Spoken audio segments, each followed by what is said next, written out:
Vamos lá, deputado, a pergunta do Jason. Jason, por favor. Deputado, como o senhor mesmo falou, Trump está fazendo aí um realinhamento global em relação ao comércio dos Estados Unidos.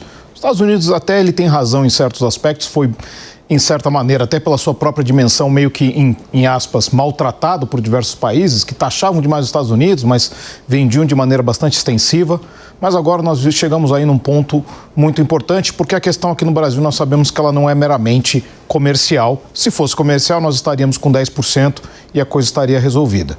Esse último movimento do governo americano de isentar uma série de itens, ficou nítido e claro que Trump acabou utilizando também isso a favor dos Estados Unidos, porque uma parcela significativa daqueles itens teria não só impacto inflacionário nos Estados Unidos, como também acabariam deixando os Estados Unidos mais dependentes da China, especialmente alguns itens industriais, e ele meio que deixou a carne e o café mais ou menos como o as na manga, ali para exatamente tentar negociar, que são dois itens muito importantes na pauta comercial entre os Estados Unidos e o Brasil. Mas agora, com essa questão, nós vimos hoje já um ataque direto de Trump à Índia por conta da compra do diesel. A Índia tentou se explicar, dizendo que estava tentando vender mais barato o combustível para a sua população. Mas, de qualquer modo, nós estamos vendo que ainda estamos num processo comercialmente bélico. Há esperança de uma saída do outro lado, sabendo que nós temos aí um momento muito difícil, especialmente que as nossas negociações parecem que ficam... uma hora dá um passo para trás, dá outro para frente, né, nesse misto de questões políticas, geopolíticas e ideológicas? Olha, eu tenho dificuldade de ter certezas nisso, né? Porque nós estamos buscando agir, nós torcemos, mas ninguém tem certeza sobre o resultado final disso.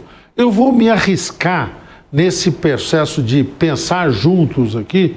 Eu acho que uma questão que pesou muito como uma questão de celeuma com os Estados Unidos foi a questão referente aos BRICS e aquela questão da moeda única ou de uma moeda alternativa à questão do dólar como referência do comércio internacional, né?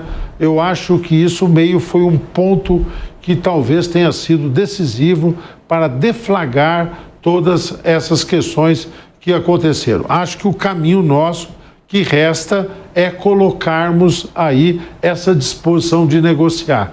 E entendo eu, e aí eu vou me arriscar a dar um palpite mesmo, mas é só um palpite, porque não tem... Eu acho que os Estados Unidos deverão vir com algumas propostas na mesa na sequência. Paralelamente ao anúncio da tarifa, do chamado tarifaço, da tarifa, tá certo? Veio um procedimento aberto pelo Departamento de Comércio, que era a medida que eles chamam 231. E ali foram elencados uma série de itens. Esse procedimento está em andamento. Eu acho que nós poderemos ter questões colocadas na mesa. Eu próprio tenho sido muito questionado por algumas agências internacionais de notícias que têm me perguntado sobre um assunto e eu ponho ele na mesa agora, que é a questão dos minerais críticos estratégicos. O Brasil tem o segundo maior acúmulo de jazidas das chamadas terras raras. Há um tempo, sabedor que isso era estratégico, o Zé Maria Trindade, meu querido, fez referência que eu sou presidente da Comissão de Transição Energética, ela que cuidou do marco regulatório do hidrogênio recentemente, combustível do futuro, PATEM, algumas medidas atinentes a isso.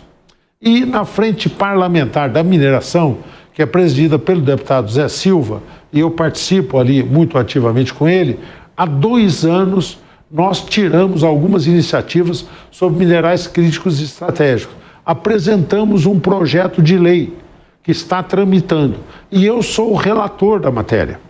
Eu vou apresentar a minha proposta sobre minerais críticos e estratégicos em meados de agosto. Nós estamos agora na primeira semana, eu pretendo fazê-lo entre a terceira e a quarta semana, tá certo?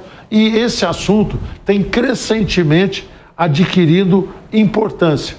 Na própria questão, voltando naquele item anterior, os jornais dizem, eu acompanhei, vocês, mais do que eu, são muito atinentes a isso, tá tá certo? Que uma questão decisiva para o Trump buscar aí intervir no conflito da Rússia com a Ucrânia foi o acordo que ele conseguiu com a Ucrânia em torno de terras raras, tá certo? Colocou-se isso na mesa.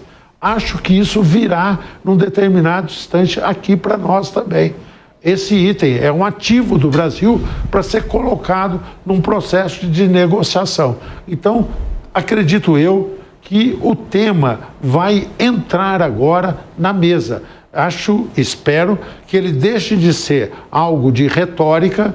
A própria declaração que veio esse final de semana do presidente Trump, não sei por onde veio, mas veio, de que ele estaria disposto a discutir com o presidente da República, com o Lula. E o Lula, porque o Lula falou uma coisa, fez outra, falou outra coisa, então, mas eu estou me atendo àquilo que ele disse. Olha, há um limite para isso.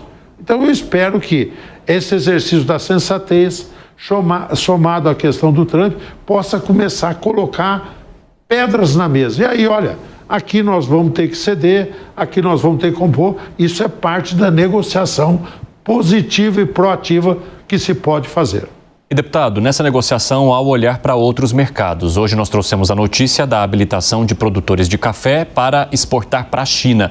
Como é que o senhor avalia o movimento de se olhar para outros países, principalmente para a China, para tentar suprir parte dessa produção que iria para os Estados Unidos e que poderia sofrer muito com as taxações impostas? Olha, uma questão decisiva, Evandro, me parece ser nós caminharmos para finalmente consolidarmos o acordo do Mercosul com a União Europeia. Acho que isso vai ser muito importante. Acho que o Brasil deve manter a multilateralidade nas suas negociações internacionais. Há um acordo do chamado Pacífico, que foi montado pelo Japão.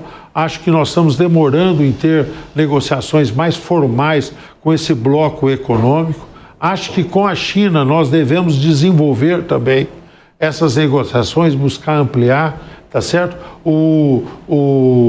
A China tem hoje, junto com o Starbucks, eu não sei o nome, não vou dizer, me esqueci do nome, mas tem uma rede de cafeteiras que não é tradicional. A bebida ali da China mais tradicional é o chá, mas o café tem crescido. Acho que é importante nós vermos isso. Então, ampliar mercado, sim. Multiplicarmos os parceiros, sim. Buscar outras parcerias. Ok, mas isso também não substitui os Estados Unidos. Nós não temos mercados no mundo que sejam capazes de suprir aquilo que é o nosso fornecimento do café, o protagonismo da carne, que tem, para citar dois itens. Então, achar que, olha, tanto faz como tanto fez, não. Podemos buscar outros mercados, mas continua muito relevante, por isso, negociar com o mercado americano.